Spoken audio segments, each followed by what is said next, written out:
No último vídeo, para comemorar o capítulo 50 da história da tecnologia, a gente contou a origem da internet e das primeiras conexões.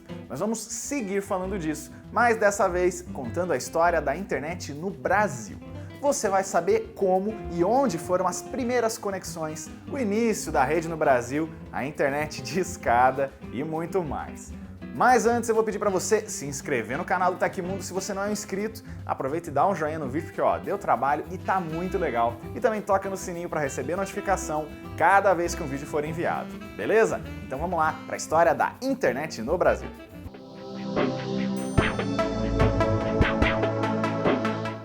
O começo da internet no Brasil tem um ponto em comum com o da internet em geral: a educação. Em outubro de 1988, o Laboratório Nacional de Computação Científica, LNCC, no Rio de Janeiro, se conecta com a Universidade de Maryland, nos Estados Unidos. Nesse mesmo ano, a Fundação de Amparo à Pesquisa do Estado de São Paulo, ou FAPESP, faz uma coisa muito parecida via BitNet com o laboratório norte-americano. As únicas ações eram trocar e-mails e compartilhar arquivos. A conexão era individual por linha telefônica e ponto a ponto, ou seja, sem precisar de discagem. As universidades pagavam tarifas pelo uso dos circuitos para a Embratel, empresa brasileira de telecomunicações, que na época era uma estatal e parte da Telebrás. Ela vai ser ainda mais importante daqui a pouquinho. A Embratel já fazia alguns experimentos desde 1976 com transmissão digital de dados, além de criar uma rede interna de serviços chamada Ciranda e uma rede pública, o Cirandão, com bases de dados públicos para consulta.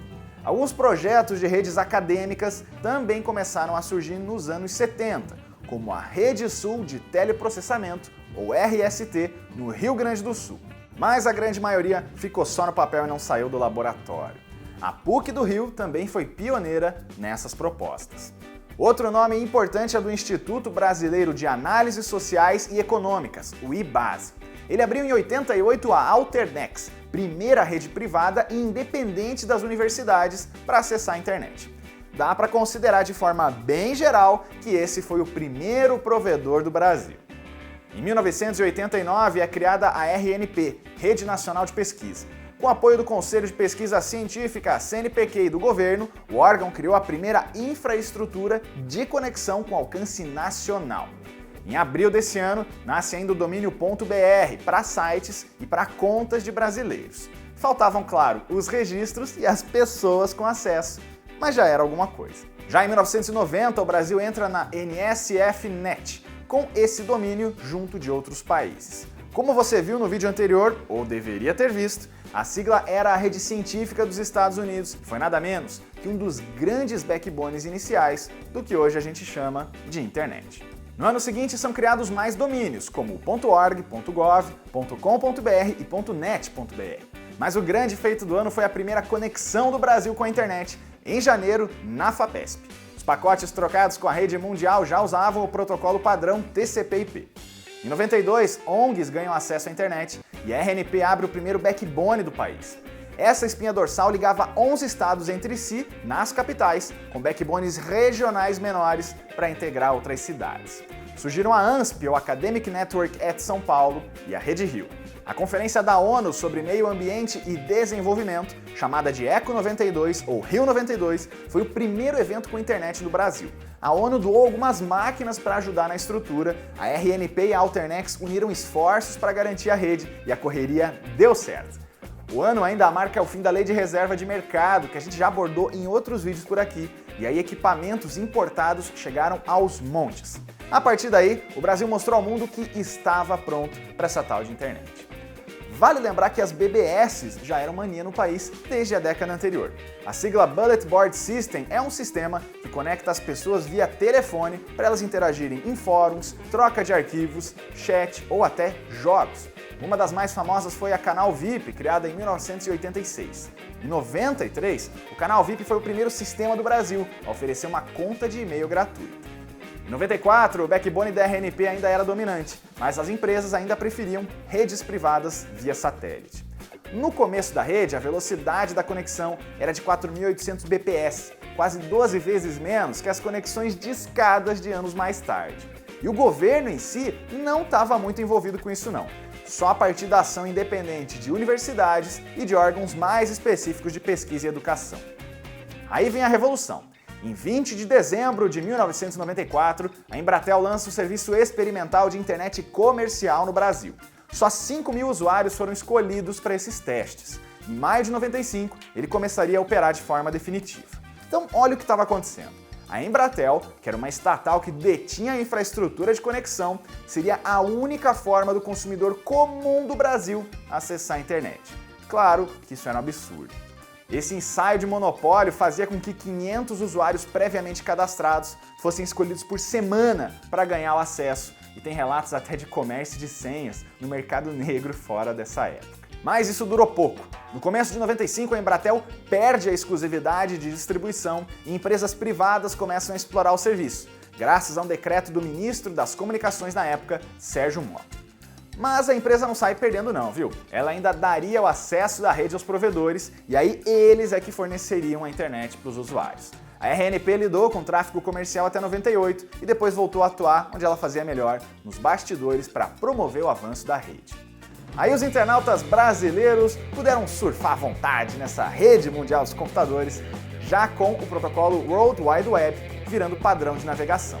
A novidade virou capa de revista e até assunto de novela, tipo em Explode Coração, aquela do Cigano Igor. Mas Dara quer mesmo é abrir seu coração.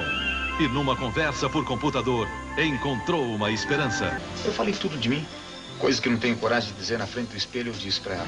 E querem mudar a linha da vida, como se pudessem programar o destino.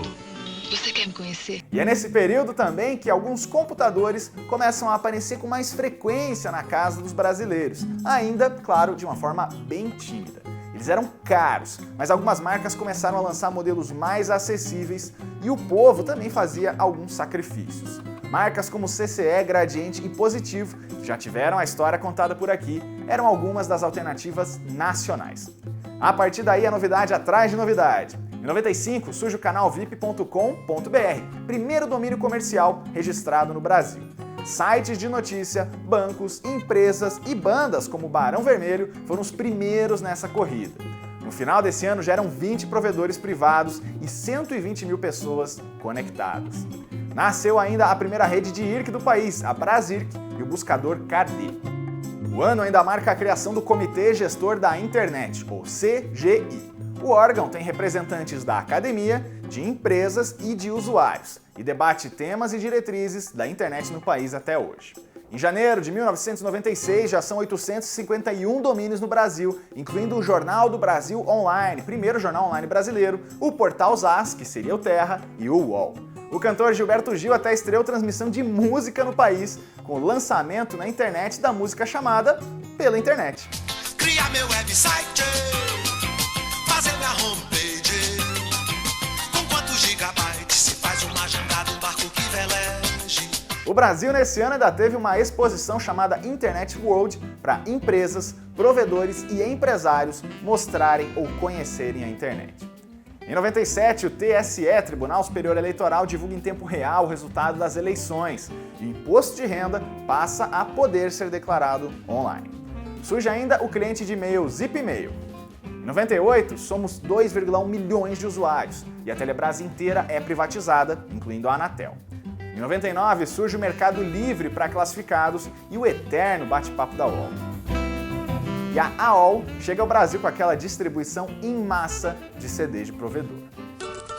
Olha, eu nunca me interessei por essa coisa de computador, internet. Sempre achei demais, mas meio complicado. Até que um dia eu conheci a América Online, a maior do mundo nessa história de internet. É tão bem feito, tão fácil de usar que não tem nada a ver com o que eu já tinha visto. Experimente a América Online, o primeiro mês é grátis. Eu consegui! Você consegue. Aliás, aqui vale explicar o que são direito essas siglas, que muita gente pode até nem saber. O UOL é Universo Online, a OL é América Online e o saudoso BOL é Brasil Online. Tinha ainda o SOL, que era a sigla de uma sigla, SBT Online. Pode uma coisa dessa? Quem viveu esse período da discada tem boas lembranças de coisas não tão boas assim. A conta telefônica estourava, não podia tirar o telefone do gancho, tinha que esperar horários estratégicos para pagar menos, tipo depois da meia-noite ou no domingo, demorava eras para tudo, isso sem contar aquele barulhinho clássico do modem que estabelecia a conexão. Olha só que curioso, em 96, com R$25 na época, você tinha só 10 horas de conexão, segundo a Folha de São Paulo. Por volta de 2000, aqueles discadores gratuitos começaram a bombar. Tinha o iBest, tinha o Pop e por aí vai. Em janeiro de 2000, por exemplo, entra no ar o portal IG, ainda sem aquele famoso cachorrinho. Fora discador, ele foi pioneiro com notícias em tempo real no portal Último Segundo. E em 1º de outubro de 2000, entra no ar um certo site de download de jogos e programas chamado Baixa Aqui.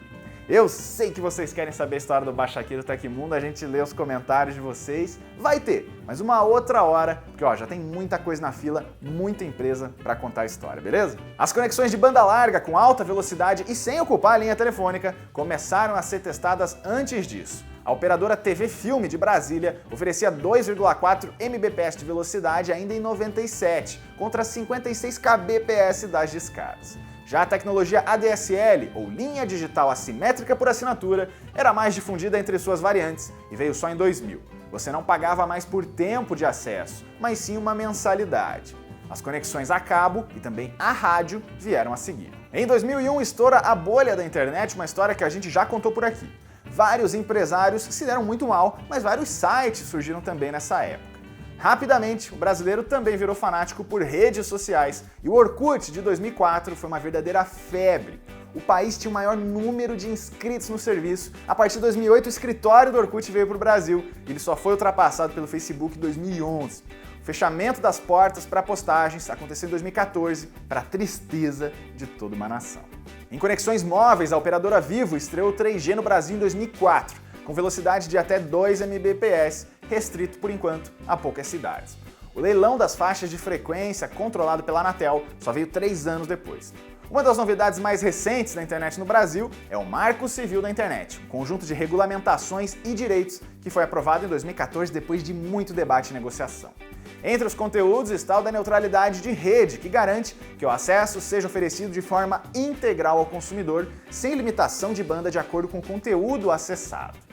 E olha só como a gente evoluiu. Em 2005, segundo o Ibope, só 11 milhões e 30 mil pessoas tinham internet em casa e o tempo de navegação mensal era de 15 horas e 14 minutos, um tempo que hoje muita gente passa diariamente. Já em 2016, segundo o Ibope, foram registradas 116 milhões de pessoas conectadas de alguma forma, sendo o celular o principal aparelho.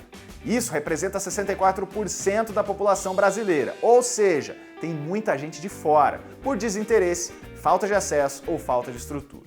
Aliás, 2016 foi histórico porque as compras online superaram as lojas físicas por aqui em valor pela primeira vez.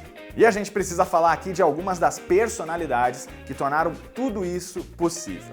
O Demi Guético, por exemplo, foi o responsável pela primeira conexão do Brasil ali na FAPESP e entrou há alguns anos para o Hall da Fama Mundial da Internet. O Carlos Afonso é outro pai dessa criança, no comando da Alternex no fim dos anos 80. Alexander Mandic foi um dos primeiros executivos daqui a explorar a área e foi sócio fundador do IG. Paulo César Bren, o PCB, tinha a famosa BBS Canal VIP, que depois virou o primeiro domínio.com.br. Já Jack London foi o criador do primeiro e-commerce do Brasil, o Booknet, que virou o Submarino. Tem muita gente que ficou de fora, mas todos eles merecem o nosso agradecimento por levar a internet brasileira ao tudo que ela é hoje. E essa é a história da internet no Brasil, um caminho difícil, cheio de problemas, mas que no fim das contas deu certo, e sem esses anos de avanço, você não estaria aqui assistindo a esse vídeo. Se você tem alguma sugestão de história de uma empresa, de um produto ou de um serviço, é só deixar o seu comentário que você sabe que a gente lê. Eu vou falar de novo para você se inscrever aqui no canal do Tecmundo, dá aquele joinha no vídeo, toca no sininho para receber as notificações e também acessa a playlist do História da Tecnologia aqui no canal, porque a história que você quer ver contada já pode estar aqui. Até a próxima!